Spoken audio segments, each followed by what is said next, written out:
Hello बच्चों, ये प्रश्न को देखते हैं। तो प्रश्न में दे रखा है हैलोजनों के परीक्षण के लिए निष्कर्ष को सांद्र HNO3 के साथ उबाला जाता है, तनु H2SO4 के साथ नहीं, क्यों? आइए मुख्य अवधारणा की चर्चा करते हैं। मुख्य अवधारणा। तो प्रश्न में क्या दे रखा है, हैलोजन के परीक्षण के लिए निष्कर्ष को सांद्र HNO3 के साथ उबाला जाता है, तनु H2SO4 के साथ नहीं, क्यों?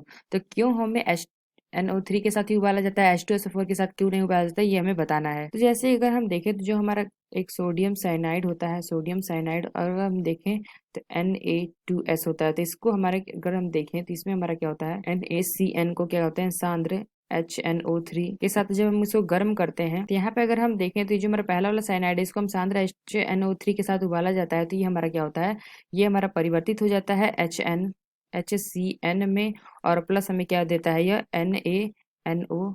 तो ये हमारा जो HCN है ये हमारा क्या है, गैस है। और यहाँ पे हमने देखा जो हमारा Na2S है ये हमारा HNO3 सांद्र के साथ क्रिया करके क्या करता है, H2S, ये हमारा गैस, और प्लस हमें क्या मिलता है, 2NaNO3।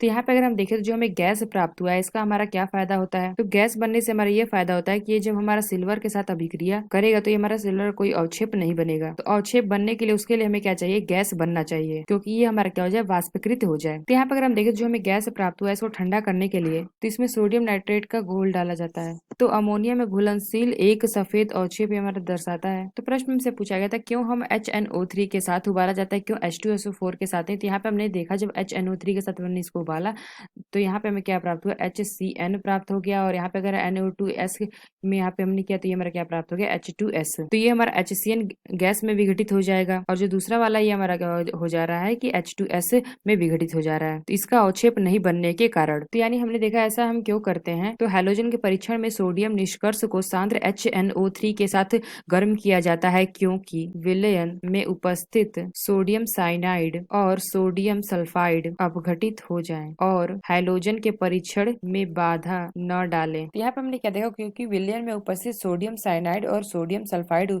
अपघटित हो जाएं और हैलोजन का परीक्षण में बाधा न डाले। तो यहाँ से अगर हम देखें तो यहाँ पे H2SO4 हमारा क्या करता है, अगर हम देखें तो H2SO4 आगे चल के हमारा क्या क्रिया कर देता है, तो ये हमारा AgNO3 के साथ जब हमारा क्रिया करता है तो ये हमारा क्या बनाता है, जैसे हम देखें तो H2SO4 ये हमारा क्रिया करके ये हमारा क्या बना लेगा, Ag2SO4 प्लस हमारा क्या बना लेगा, 2HNO3।